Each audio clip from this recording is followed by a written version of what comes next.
తాకట్లో ఉన్న బంగారాన్ని విడిపించి ఆ రోజున మార్కెట్ ధర కట్టి మిగిలిన డబ్బును మీకు అందిస్తుంది కొమ్మూరి గోల్డ్.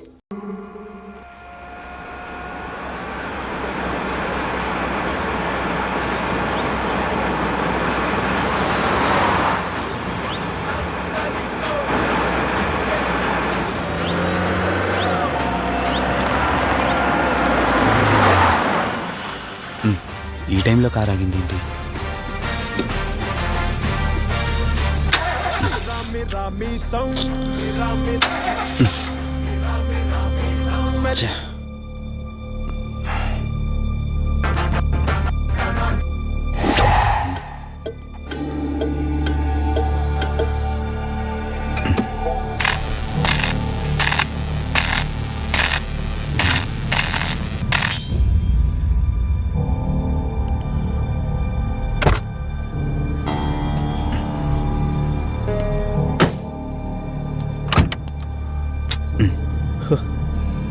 షిట్, ఈ టైంలో వాటర్ ఎక్కడ దొరుకుతుంది?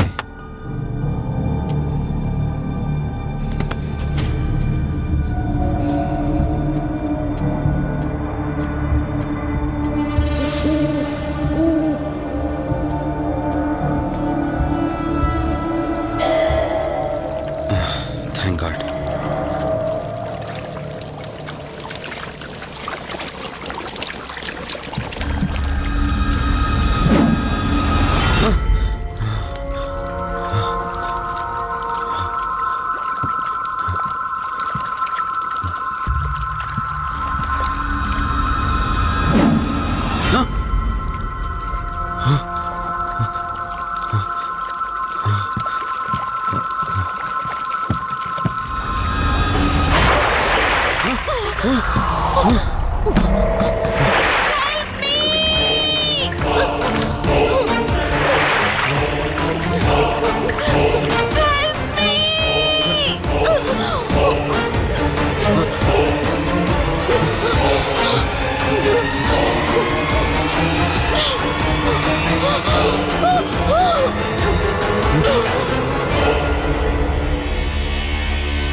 ఏంట్రా, నువ్వు ఇంకా ఇంటికి వెళ్ళలేదా?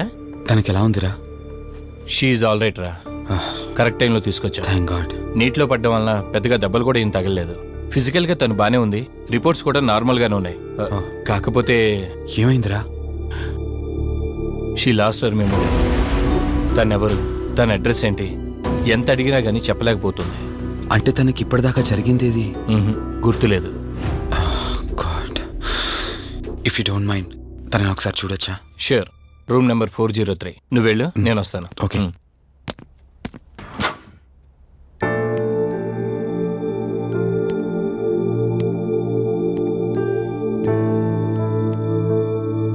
హాయ్ అండి, మిమ్మల్ని సేవ్ చేసింది నేనే. బై ద వే, నా పేరు కార్తిక్. డాక్టర్ చెప్పారు మీకు జరిగింది ఏది గుర్తులేదని. మీ వాళ్ళ గురించి నేను కనుక్కుంటాను, మీరు రెస్ట్ తీసుకోండి.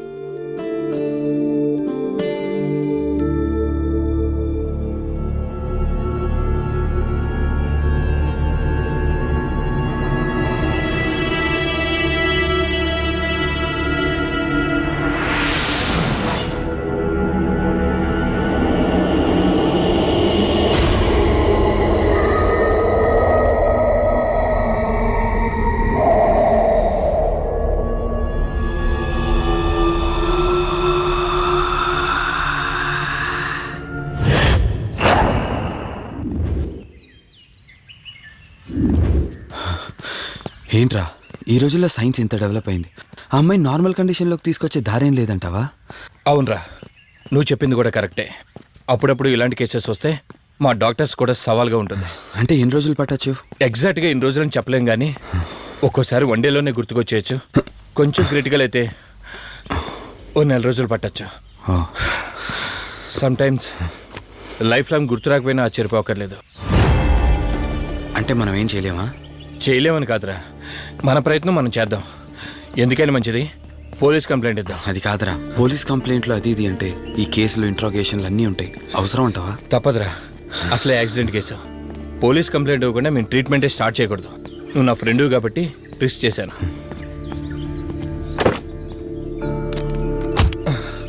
నువ్వేం కంగారు పడకరా. డిపార్ట్మెంట్లో నాకు తెలిసిన అంకుల్ ఒక ఆయన ఉన్నారు. నేను ఆయనతో మాట్లాడతాను. ఇంతకీ అమ్మాయి ఎక్కడ దొరికిందన్నా? అదే ప్రగతి నగర్ చెరువు. Good morning sir. Morning. Good morning. Good morning sir. Good morning. సమీర్ని ఒకసారి నా క్యాబిన్లోకి పంపిస్తారా? Okay sir. Good morning Karthik. Morning Sameer. మనం యుఎండే ఎంటర్టైన్మెంట్స్కి ఒక ఈవెంట్ చేస్తున్నాం కదా, దానికి మోడల్ సెలెక్ట్ చేయమన్నాను. ఎంతవరకు వచ్చింది? ఆల్రెడీ కొన్ని వీడియోస్ చూసి ఓ మోడల్ను ఫైనల్ చేశాను కార్తీక్. ఓహ్, మీకు మెయిల్ చేశాను, మీరు ఓసారి చూస్తే. Okay sure.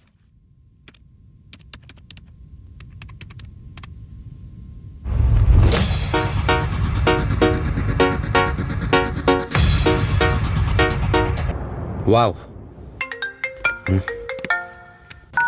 రే వాసు చెప్పరా. అదే సిఐ అంకుల్ నేను అమ్మాయి దొరికిన చెరువు దగ్గరికి వచ్చాం. నువ్వు వెంటనే బయలుదేరి ఇక్కడికి వచ్చా. ఓకేనా? ఓకే ఓకే, వెంటనే బయలుదేరుతున్నాను. సమీర్, ఈ అమ్మాయి పర్ఫార్మెన్స్ బాగుంది. నేను అర్జెంట్గా పని మీద వెళ్తున్నాను. మిగతా ఫార్మాలిటీస్ అని మీరు ఫినిష్ చేయండి.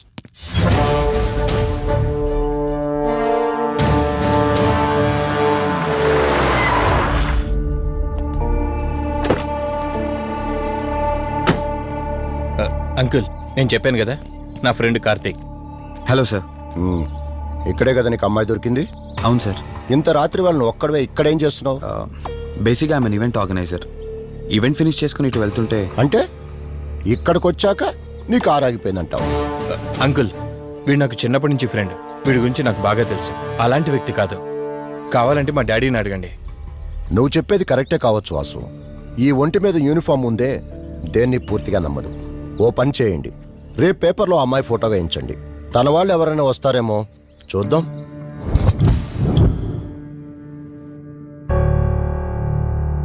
మీ ఫోటోనే. మీరు గతం మర్చిపోయారు కదా, మీకు సంబంధించిన వాళ్ళు ఎవరైనా వస్తారేమో అని చిన్న ప్రయత్నం.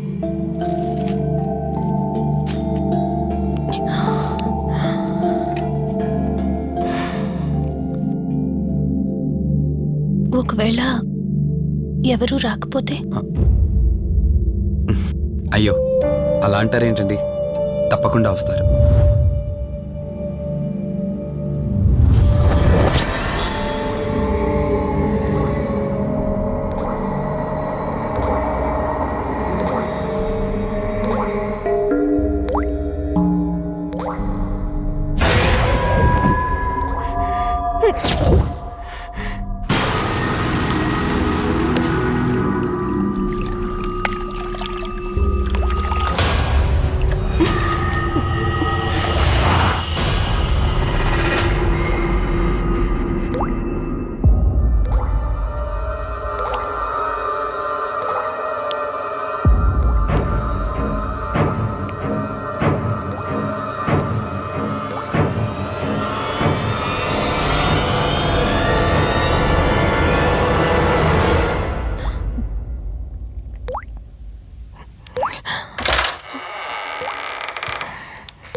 ఎవరు ఈ టైంలో ఇక్కడేం చేస్తున్నారు? మిమ్మల్ని మాట్లాడేంటి?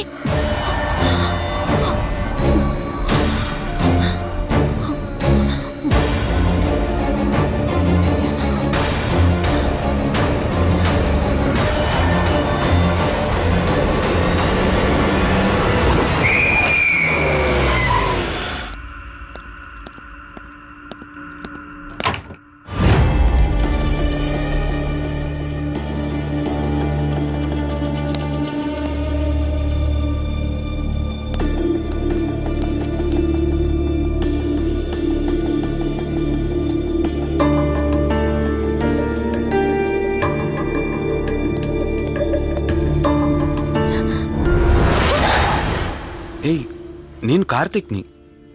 ఏం సడన్గా అలా ఉలిక్కి పడ్డారు? భయంగా ఉంది కార్తీక్. ఏదో తెలియని భయం నన్ను వెంటాడుతోంది. కలని తెలిసినా మనసు నమ్మట్లేదు. ఇక్కడే ఉందామంటే ధైర్యం చాలట్లేదు. మర్చిపోయిన గతం కంటే నా ఒంటరితనం నన్ను ఎక్కువ భయపెడుతోంది. నన్ను ఇక్కడి నుంచి వేరే చోటికి తీసుకువెళ్ళగలవా కార్తీక్? భయంగా ఉంది కార్తీక్. మర్చిపోయిన గతం కంటే నా ఒంటరితనం నన్ను ఎక్కువ భయపెడుతోంది. నన్ను ఇక్కడి నుంచి వేరే చోటికి తీసుకువెళ్ళగలవా కార్తీక్? రే, నీకేమైనా పిచ్చా? ఆ అమ్మాయిని ఇంటికి తీసుకెళ్తానంటేవేంటి? ఆ అమ్మాయి ఎక్కడి నుంచి వచ్చిందో ఎవరో కూడా తెలీదు. రేయ్, తను ఎవరు ఏంటని కాదురా. నువ్వైతే డాక్టర్గా తనని ట్రీట్ చేసి డిశ్చార్జ్ చేస్తావు. ఆ తర్వాత తను ఎక్కడికి వెళ్తుంది? ఇప్పటికే పేపర్లో యాడ్ ఇచ్చి చాలా రోజులవుతోంది. వాళ్ళ బంధువులంటూ ఇప్పటికొచ్చి ఒక్కరు రాలేదు. నువ్వు కూడా బంధువు కాదు కదరా, అనవసరంగా రిస్క్ తీసుకోకు. చూడు, నేను సిఐతో మాట్లాడతాను. రేపే అమ్మాయిని స్వచ్ఛంద సంస్థలోనే జాయిన్ చేస్తారు. ఆ తర్వాత ఏం చేయాలన్నది కూడా వాళ్ళే ఆలోచిస్తారు. ఇందాక నువ్వు అడిగావే బంధువా అని. హెల్ప్ చేయడానికి ఎటువంటి బంధం అవసరం లేదురా. ఆ రోజు ఆ అమ్మాయి నా చేయి పట్టుకున్నప్పుడు కొన్ని వందల ప్రశ్నలు పుట్టేరా. కానీ ఎప్పుడైతే ఆ అమ్మాయి కళ్ళలోకి చూశానో ఆ ప్రశ్నలన్నీ మాయమైపోయాయి. ఇలాంటి పరిస్థితుల్లో అమ్మాయిని ఒంటరిగా వదిలేసి చేతులు దులుపుకోవడం నాకు ఇష్టం లేదురా. రే, ఫ్రెండ్గా చేయగలిగితే నాకు హెల్ప్ చేయి. ఆ సీఏతో మాట్లాడి ఎటువంటి ప్రాబ్లం రాకుండా చూసుకో.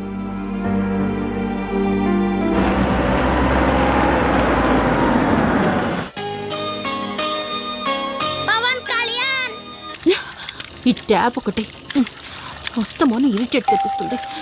వస్తున్నాను. షో, వస్తున్నానబ్బా. అమ్మయ్యా, వచ్చావా కార్తీక్? నువ్వు ఫోన్ చేసినప్పటి నుంచి ఆ ట్యాప్ కారుతూనే ఉంది. అది అలా కారుతూ ఉంటే సింక్ లో పడుతున్నట్టు లేదు, నా నెత్తి మీద పడుతున్నట్టుంది. దాన్ని త్వరగా బాగు చేయించు కార్తీక్.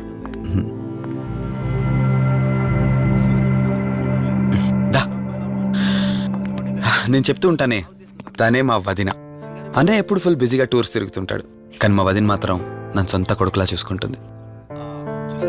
ఇంతకీ ఈ అమ్మాయి చెప్పలేదు కదా, తను నా ఫ్రెండ్. హాస్పిటల్ పని మీద వచ్చింది వదిన. తన పేరు Anyhow, I'm Siddharth Roy. Madhumati. Madhumati. కొన్ని రోజుల పాటు మన ఇంట్లోనే ఉంటుంది. సరే, తనను పైకి తీసుకువెళ్ళి రూమ్ చూపించు. సరే, నువ్వు వెళ్ళమ్మా. రా.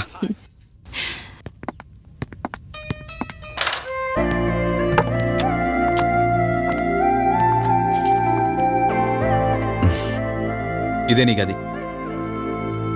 ఎదురుకుండా ఉంది, అది నా బెడ్రూమ్. నీకెటువంటి అవసరం వచ్చినా నన్ను అడగచ్చు. నీకెటువంటి ఇబ్బంది ఉండదు. నాకు భయంగా ఉందని ఒక్క మాట చెప్పగానే ఏమీ ఆలోచించకుండా ఇంటికి తీసుకొచ్చారు. నా గురించి ఏమీ తెలియకుండానే ఎంతెందుకు చేస్తున్నారు? నాకు తెలిసిందల్లా ఒకటే, నేను చేస్తున్న పని నాకు కరెక్ట్ అనిపించింది, అందుకే చేస్తున్నాను. నేను కళ్ళు తెరిచిన తర్వాత చూసిన ప్రతి ఒక్కరూ మంచిగానే కనిపిస్తున్నారు. కానీ కార్తీక్ని చూసినప్పుడల్లా ఎన్నో సంవత్సరాల నుండి మా మధ్య అనుబంధం ఉన్నట్లు అనిపిస్తోంది. తన మాటలు వింటుంటే నాలో ఏదో తెలియని చిన్న ఆనందం కలుగుతోంది.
మధు ఏమైంది మధు? అటు చూడు, మధు ఏమైంది మధు? అటు చూడు. చూశాను, అక్కడేం లేదు. కావాలంటే నువ్వు చూడు. మళ్ళీ చూడు. మధు నేను చూశాను, కావాలంటే నువ్వు చూడు. మధు చూడు మధు, ప్లీజ్, అక్కడేం లేదు. ఒకసారి చూడు. చెప్పాను అక్కడేం లేదని. నువ్వెందుకు కంగారు పడుతున్నావు? అయినా అసలు ఈ టైంలో బయటికి ఎవరు వెళ్ళమన్నారు? అది బయట ఏదో తలుపు కొట్టిన శబ్దం వినిపిస్తే. మధు, సరే నీకేదో శబ్దం వినిపించింది, అయినా నీకేదో డౌట్ ఉంటే నన్ను పిలిచి ఉండాల్సింది. అసలు ఒక్కదానిపై బయటికి ఎందుకు వెళ్ళావు? సర్లే, ఇక్కడ నుంచి ఏమైనా ప్రాబ్లం ఉంటే నాతో చెప్పు, సరేనా? Cool, everything will be all right. పద వెళ్దాం.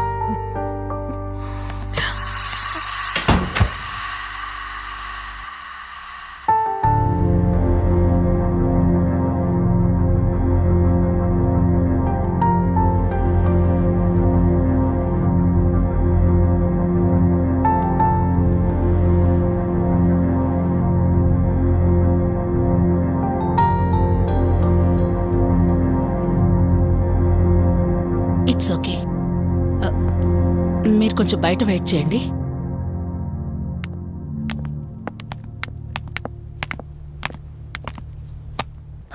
ఎలా ఉంది డాక్టర్? టెస్ట్లన్నీ చేశాను.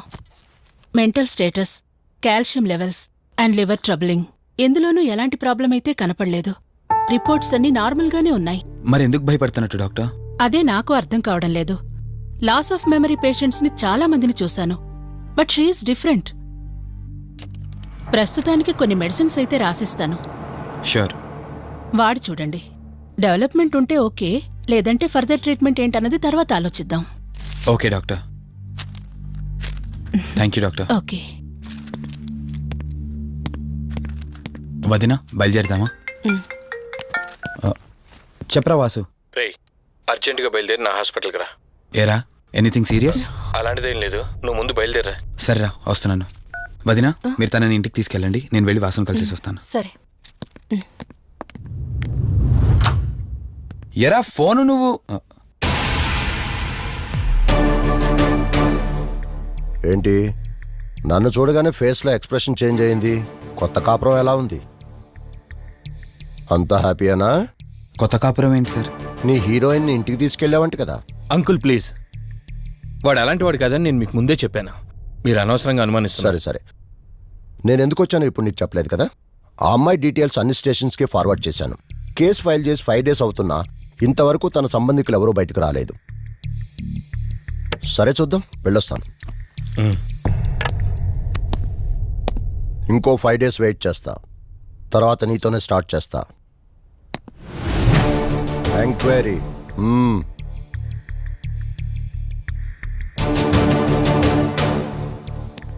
అయినేంట్రా నా మీద డౌట్ పడుతున్నాడు? అందుకే ఈ పోలీసులో ఎంక్వైరీలు వద్దన్నాను. నువ్వు చేస్తున్న పనికి పోలీసు వాళ్లే కాదురా, ఎవరైనా అనుమానిస్తారు. సర్లే, ఇంతకీ అమ్మాయిని సైకియాట్రిస్ట్ దగ్గర తీసుకెళ్ళావు కదా, ఏమన్నారు? ఏం లేదురా, అంత నార్మల్గానే ఉందన్నారు. టాబ్లెట్స్ రాసిచ్చారు, వాడమన్నారు. కానీ ఎందుకు తను భయపడుతోందో అర్థం కావట్లేదురా. ఇందులో అర్థం కాకపోవడానికి ఏముందిరా? నువ్వేమో ఆఫీస్కి వెళ్ళిపోతావు, వదినేమో కొత్త. అలవాటు పడ్డానికి కాస్త టైం పడుతుంది. లోన్లీనెస్ కాకపోతే ఇంకే ఉంటుందిరా. సర్లే, నువ్వు ఎక్కువగా ఆలోచించుకో. మధుని చూసుకోవడానికి కేర్ టేకర్గా నా అసిస్టెంట్ ఒకరిని పంపిస్తా. Okay.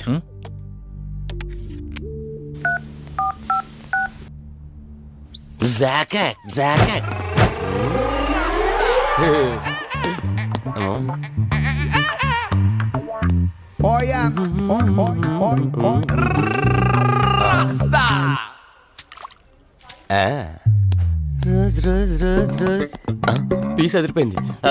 Sister, yes, I love you. తరేకే style. I love you brother. Sister ఏం అన్న, నువ్వే ఏంలా రాస్కా. బ్రదర్ అంటే బ్రదర్, ఇది దీని వాటర్. డాక్టర్, 5వ వార్డులో పేషెంట్ కనిపించట్లేదు. సైట్ వచ్చిందేమో, కళ్ళజోడు. అది కాదు సార్, రేపు మీరు ఆపరేషన్ చేస్తారని తెలిసింది, అందుకే ముందే పారిపోయి. Good boy. వీడేంటి ఇలా ఉనుకుతున్నాడు? ఏసీ ఆపేమని గొడవ సార్. పేషెంట్లందరూ ఏసీ కావాలంటాడు, ఈడి మాత్రం ఆపేమంటాడు. ఏంటి ప్రాబ్లం? చలికి తట్టుకోలేడు సార్. వీడు ఇప్పుడే చలికి తట్టుకోపోతే రేపు పొద్దున్న నేను వీడికి ఆపరేషన్ చేస్తాను, వాడు ఖచ్చితంగా పోతాడు, వాడిని మార్చి రూమ్ లో పెడతారు. ఆ చలికి ఎలా తట్టుకుంటాడు? Good boy. ఆ ఫైల్ ఎవరిది? ఏడవాట్ల పేషెంట్ది. వాడు ఇంకా పోలేదా? మీరు ఇప్పుడే వచ్చారు కదా. వీడు ఒకడు ఫోన్ తీయడు. సంపు అసంపూర్ణేష్ బాబు. హాస్పిటల్ కదా అని ఎవడు నాకెదురొచ్చినా వాడికే రిస్క్, నేనెదురెళ్ళినా వాడికే రిస్క్. ఎందుకంటే ఇంజెక్షన్ నా చేతిలో ఉంటుంది కాబట్టి. నువ్వు ఆపరేషన్ చేస్తే పేషెంట్లు భయపడతారేమో, నేను ఆపరేషన్ చేస్తే వాళ్ళ బంధువులు కూడా భయపడతారా? కబాలిడా. రేయ్ ఎవడ్రా ఇడు? కంగారు పడకరా, నేను చెప్పింది వీడి గురించే. ఆర్టిస్ట్ అవ్వాలని హైదరాబాద్ వచ్చి అవకాశాలు దొరికి ఇలా హాస్పిటల్లో అసిస్టెంట్ అయిపోయాడు. అప్పుడప్పుడు సినిమా డైలాగులతో మమ్మల్ని అందరినీ భయపెడుతూ ఉంటాడు. డాక్టర్, నువ్వు ఒక కళాకారుని కించబరుస్తున్నావు. సర్లే ఆపరా. వీడు నా ఫ్రెండ్. తనకు తెలిసిన అమ్మాయి ఒకళ్ళు మెమొరీ లాస్ పేషెంట్. ప్రతిదానికి భయపడుతూ ఉంటుంది. నువ్వు తనతో పాటు ఉండి దగ్గరుండి తన జాగ్రత్తగా చూసుకోవాలి. దగ్గర నుంచి చూసుకుంటా, దూరం నుంచి చూసుకుంటా, వెనక నుంచి చూసుకుంటా, ముందు నుంచి చూసుకుంటా, కింద నుంచి చూసుకుంటా, పై నుంచి చూసుకుంటా, టోటల్ గా అమ్మాయి నేను ఉంచుకుంటా. ఐ మీన్ జాగ్రత్తగా చూసుకుంటా. రేయ్ నీ over action opera. Same to you. సర్లేరా, నువ్వు వెళ్ళు. వాడిని తర్వాత మీ ఇంటికి పంపిస్తాను. సిస్టర్, కార్ రెడీ చేయమనండి. ఇన్ని మార్చలే.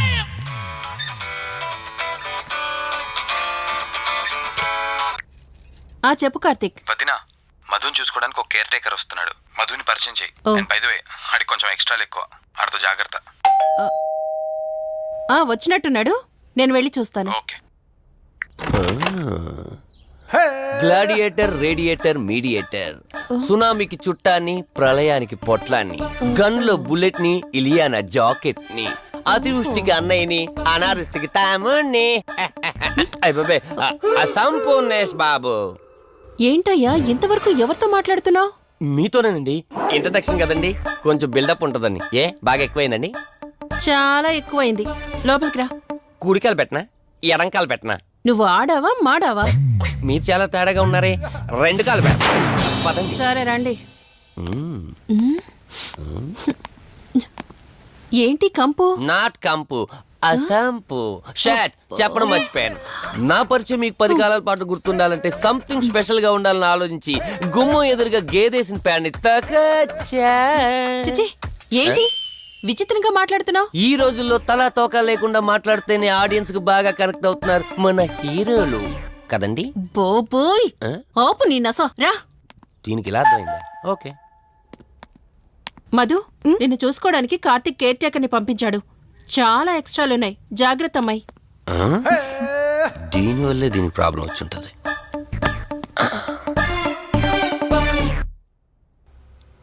మధు అంటే నువ్వేనా? అసంపు. ఓ, నీ ఫేస్ చూస్తుంటేనే అర్థమవుతుంది నీ గుండెల్లో భయం టన్నులు టన్నులు కొద్దుందని. Don't worry, I am here, no fear. ఇప్పటి వరకు ఒక లెక్క, ఇప్పటి నుంచి ఇంకొక లెక్క.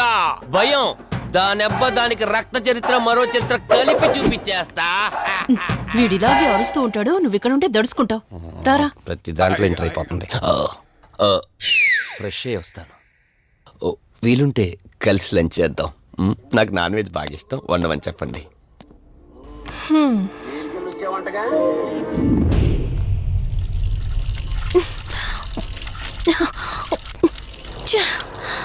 ఆఫ్ అవ్వట్లేదేంటి? మధు, నువ్వెంత కట్టినా ట్యాప్ ఆగదమ్మా, అది రిపేర్లో ఉంది. మధు, నువ్వు తప్పుగా అనుకోకపోతే నీకొక మాట చెప్తాను. ఎవరు నమ్మినా నమ్మకపోయినా నువ్వు ఏదైతే నీడ వెంట పడుతుందని చెప్తున్నావో అది నేను నమ్ముతున్నాను. థ్యాంక్స్, మీరైనా అర్థం చేసుకున్నారు.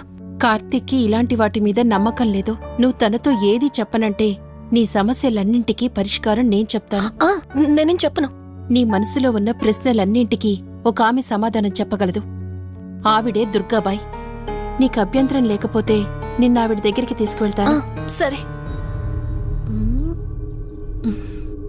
అమ్మా, ఇదిగో అమ్మా, రెడ్ కాయిన్ ఇక్కడుంది. అబ్బా ఉండవే. అమ్మా, లెఫ్ట్ తీసుకో. ఇదిగో ఇక్కడ నుంచి రెడ్ కాయిన్. అమ్మా, అక్కడ పెడితే వెళ్ళదమ్మా. ఆగమని చెప్పానా? నువ్వు నా మాట ఎప్పుడు విన్నావనమ్మా. కొడుతుందా కొట్టుదా. అమ్మా, నువ్వు సూపర్ అమ్మా. ఎవరో వచ్చినట్టున్నారు, వెళ్ళి చూడమ్మా. సరే అమ్మా. హాయ్ కవిత. అమ్మా, లక్ష్మకి వచ్చిందమ్మా.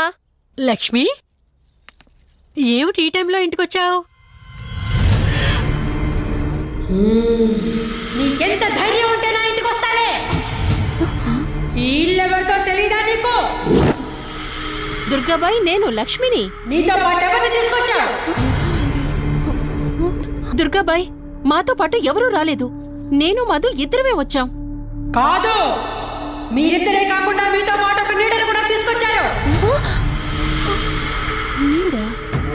ఓ అవతలికి పో. వెళ్ళమంటున్నానా? వెళ్ళిపో.